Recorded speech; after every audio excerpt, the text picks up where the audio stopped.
നമസ്കാരം. മലയാളി വാർത്തയിലേക്ക് സ്വാഗതം. സുരക്ഷാ ഉദ്യോഗസ്ഥൻ കുഴഞ്ഞു വീണു. അഫ്വാന്റെ സുരക്ഷാ ചുമതല വഹിച്ചിരുന്ന പോലീസുകാരിൽ ഒരാൾ ഇന്നലെ രാവിലെ ഡ്യൂട്ടിക്കിടെ കുഴഞ്ഞു വീണു. അഫ്വാനെ പാർപ്പിച്ചിരുന്ന സെല്ലിന് മുന്നിൽ 3 പോലീസുകാരാണ് ഉണ്ടായിരുന്നത്. സുരക്ഷാ ചുമതലയാണ് ഇവർക്ക് നൽകിയിരുന്നത്. അഫ്വാൻ രാത്രിയിൽ കുറച്ചു മാത്രമേ ഉറങ്ങാറുള്ളൂ. തുടർച്ചയായ ഡ്യൂട്ടിയിൽ സുരക്ഷാ ചുമതലയിൽ ഉണ്ടായിരുന്ന ഒരു പോലീസ് ഉദ്യോഗസ്ഥൻ കുഴഞ്ഞു വീഴുകയായിരുന്നു. തുടർന്ന് ഇദ്ദേഹത്തെ കല്ലറ ഗവൺമെന്റ് ആശുപത്രിയിലേക്ക് പ്രവേശിപ്പിച്ചു. ആരോഗ്യനിലയിൽ മറ്റ് പ്രശ്നങ്ങളില്ല, തൃപ്തികരമാണ്. ഇന്ന് ഡ്യൂട്ടിയിൽ കയറുമെന്ന വിവരമാണ് ലഭിക്കുന്നത്. എന്തായാലും അഫ്വാൻ കാരണം എന്തൊക്കെ സംഭവ വികാസങ്ങളാണല്ലേ നമ്മുടെ നാട്ടിൽ നടക്കുന്നത്. അഫ്വാൻ സത്യത്തിൽ ഈ സെല്ലിന് പുറത്ത് ഇദ്ദേഹം കുഴഞ്ഞു വീണത് കണ്ട് പൊട്ടിച്ചിരിക്കുകയായിരുന്നു എന്ന വാർത്തയും വരുന്നുണ്ട്. ഒരുപക്ഷെ ഇതുകൂടി ആയിരിക്കാം അഫ്വാന് കഴിഞ്ഞ ദിവസം രാവിലെ തളർന്നു വീഴാനുള്ള പ്രചോദനം. അതായത് ഉറക്കമില്ലാത്തത് കൊണ്ട് തളർന്നു വീഴുകയാണ് എന്നാണ് പോലീസ് ഉദ്യോഗസ്ഥർ അവിടെ പറഞ്ഞത്. അതുകൊണ്ട് തന്നെ താനും അങ്ങനെ തളർന്നു വീഴുകയാണെങ്കിൽ ഒരു പക്ഷേ തെളിവെടുപ്പിൽ നിന്നും രക്ഷപ്പെട്ടേക്കാം എന്നുള്ള ചിന്തയായിരിക്കാം അഫ്വാനെ കൊണ്ട് കഴിഞ്ഞ ദിവസം നാടകം നടത്താനുള്ള പ്രധാന കാരണം. എന്തായാലും മറ്റൊരു വാർത്ത വരുന്നത്, കൊലപ്പെടുത്തിയ വീട്ടിലേക്ക് കയറാൻ ആദ്യം അഫ്വാൻ ഒന്ന് മടിച്ചു നിൽക്കുകയായിരുന്നു. പോലീസ് പ്രതിയെ നിർബന്ധിച്ച് അകത്തേക്ക് കയറ്റി തെളിവെടുപ്പിക്കുകയായിരുന്നു. സൽമാ ബീവിയെ ആക്രമിച്ചതും സംഭവം നടന്ന സ്ഥലത്തും പ്രതി പോലീസിനെ കാണിച്ചു കൊടുത്തു. 20 മിനിറ്റ് കൊണ്ട് തെളിവെടുപ്പ് പൂർത്തിയാക്കി ഇയാളെ പഴയ വീട്ടിൽ നിന്നും പുറത്തിറക്കി. 5 മണിയോടുകൂടി അഫ്വാനെ ഈ പെരുമലയിൽ സ്വന്തം വീട്ടിലേക്ക് കൊണ്ടുവന്നു. പെരുമലയിൽ തെളിവെടുപ്പ് 6 മണിയോടെ പൂർത്തിയായി. ഇന്ന് തെളിവെടുപ്പിന് ശേഷം കോടതിയിൽ ഹാജരാക്കും. ആറ്റിങ്ങൽ ഡിവൈഎസ്പി എസ് മഞ്ജുലാൽ, SHOമാരായ G Jinesh, RP Anoop, Krishna, B Jayan എന്നിവരുടെ നേതൃത്വത്തിലാണ് തെളിവെടുപ്പിന് കൊണ്ടുപോയത്. അഫ്വാന്റെ വാക്കാലത്ത് ഒഴിയാൻ കത്ത് നൽകിയിരിക്കുകയാണ് ഇപ്പോൾ വക്കീൽ. ഈ Congress Aryanad block president K Uvais ഖാനാണ് വെഞ്ഞാറമൂട് കൂട്ടക്കൊല കേസ് പ്രതി അഫ്വാന്റെ വക്കാലത്ത് ഒഴിയാൻ കത്ത് നൽകിയത്. വ്യക്തിപരമായ കാരണങ്ങളാൽ വക്കാലത്ത് ഒഴിഞ്ഞതായി അറിയിപ്പ് നെടുമങ്ങാട് ജുഡീഷ്യൽ 1ാം ക്ലാസ് മജിസ്ട്രേറ്റ് കോടതി 2 മുൻപാകെ ഉവൈസ് ഖാൻ ഇന്നലെ കത്ത് നൽകിയിരുന്നു. എല്ലാവരെയും കൊലപ്പെടുത്താൻ ആദ്യം ഇരുമ്പ് കമ്പി വാങ്ങാനാണ് ഉദ്ദേശിച്ചിരുന്നത് എന്നും കൊണ്ടു നടക്കാൻ എളുപ്പമല്ലാത്തത് കൊണ്ടാണ് ചുറ്റിക വാങ്ങിയത് എന്നും അഫ്വാൻ പറയുന്നു. കൊലപാതകം നടത്താനുള്ള രീതിയും മറ്റും ഒന്നും തന്നെ ഇന്റർനെറ്റിൽ തിരയാതെയാണ് അഫ്വാന് ഈ ഒരു കൊലകൃത്യം നടത്താനുള്ള എല്ലാ ബുദ്ധിയും സ്വന്തം തലയിൽ ഉദിച്ചത്. അമ്മ ഷെമി സഹോദരിയുടെ കയ്യിൽ നിന്നും 30 പവൻ സ്വർണം വാങ്ങി പണയം വെച്ചിരുന്നു. അവരുടെ വീട്ടിൽ ആധാരവും വാങ്ങി പണയം വെച്ചിരുന്നു. അമ്മയുടെ സഹോദരിയുടെ മകളുടെ വിവാഹത്തിനായി ഇതെല്ലാം തിരികെ നൽകാനായിരുന്നു തീരുമാനം. പക്ഷേ ഇതിന് മാർഗമൊന്നും കാണാത്തതിനെ തുടർന്ന് ആത്മഹത്യക്ക് ശ്രമിച്ചു. ആത്മഹത്യ പാളിയപ്പോൾ കൊലപാതകത്തിലേക്ക് കഴിയുകയായിരുന്നു കാര്യങ്ങൾ. ദിവസവും പലിശ നൽകുന്ന രീതിയിൽ ബ്ലേഡ് പലിശക്കാരിൽ നിന്ന് കൂടുതൽ പണവും വാങ്ങിയെന്നും അന്വേഷണ സംഘത്തിന് നൽകിയ മൊഴിയുണ്ട്. അഫ്വാൻ 2.5 ലക്ഷത്തിന്റെ ബൈക്കും പിന്നീട് കാറും വാങ്ങിയതോടുകൂടിയാണ് കടം നൽകിയവർ സമ്മർദ്ദം ചെലുത്തിയത്. സുഹൃത്ത് ഫർസാനയിൽ നിന്നും വാങ്ങിയ മാല ഫർസാനയും തിരികെ ചോദിച്ചിരുന്നു. പിതാവ് അറിയാതെയാണ് ഫർസാന അഫ്വാന് മാല കൊടുത്തത് കൈമാറിയതെന്നാണ് പറയുന്നത്.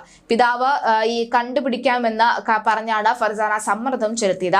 വെഞ്ഞാറമൂട് കൂട്ടക്കൊലപാതക കേസിൽ പ്രതി അഫ്വാനെ പെരുമലയിൽ കുടുംബ വീട്ടിൽ ആറ്റിങ്ങൽ ഡിവൈഎസ്പി എസ് മഞ്ജുലാൽ നേതൃത്വത്തിലാണ് തെളിവെടുപ്പ് നടന്നത്.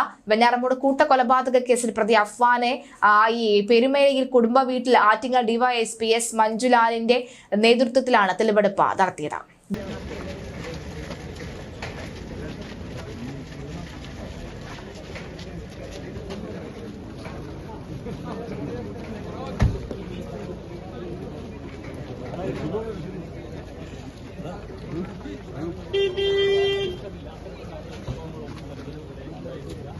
ഇപ്പോൾ ലൈവില്ല, ഇറങ്ങി.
വളരെ വൈകാരികമായിട്ടുള്ള ഭാവവിശേഷങ്ങൾ അമ്മാൻ്റെ മുഖത്തുണ്ടായിരുന്ന ഫോട്ടോ സാഹചര്യങ്ങൾ ഉണ്ടായി പിതാവാണ് ഉണ്ടായിരുന്നില്ല പിതാവ് അവർക്ക് കാണാൻ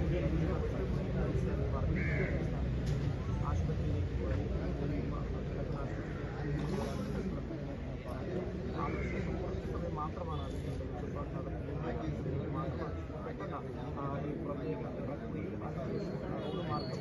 കൊലപാതകങ്ങൾ നടത്തുവാൻ വേണ്ടി സഞ്ചരിച്ച അതേ പാതയിലൂടെ കൃത്യമായി തെളിവെടുപ്പ് പോലെ തന്നെയാണ് അത് ചോദിച്ച് മനസ്സിലാക്കി പോയ വഴി ബൈക്കിൽ പെട്രോൾ കാണിച്ചു കൊടുക്കുന്ന പോയ അതേ വഴി